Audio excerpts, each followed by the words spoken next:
dengan cara ovipar bertelur dan ovipar bertelur dan melahirkan. Mayoritas spesies ular berkembang biak dengan cara ovipar. Sementara itu, sebagian kecil spesies berkembang biak dengan cara ovipar.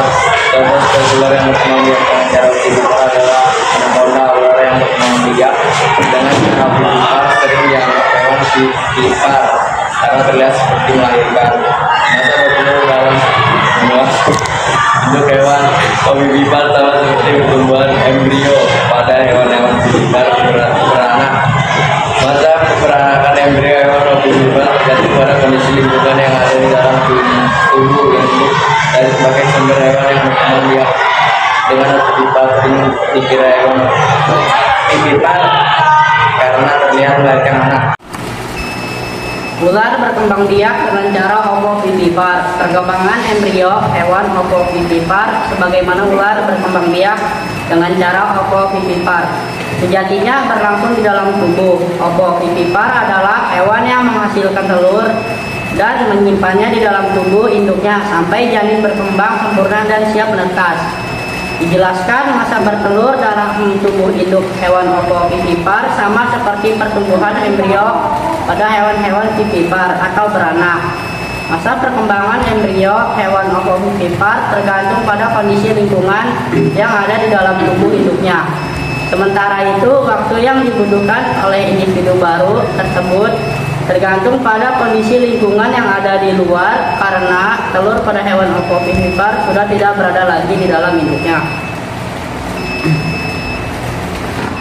Reproduksi. Ular piton jala jantan menggunakan getaran untuk memberi sinyal status perkawinan kepada betina yang akan menentukan apakah akan kawin atau tidak.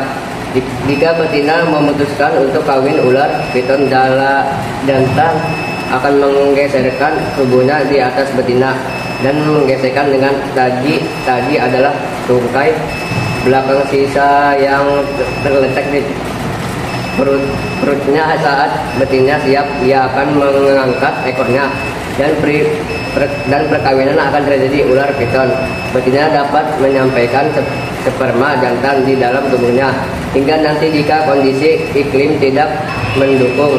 Betina juga dapat memiliki beberapa pasangan jantan yang kawin dengan mereka dalam satu musim.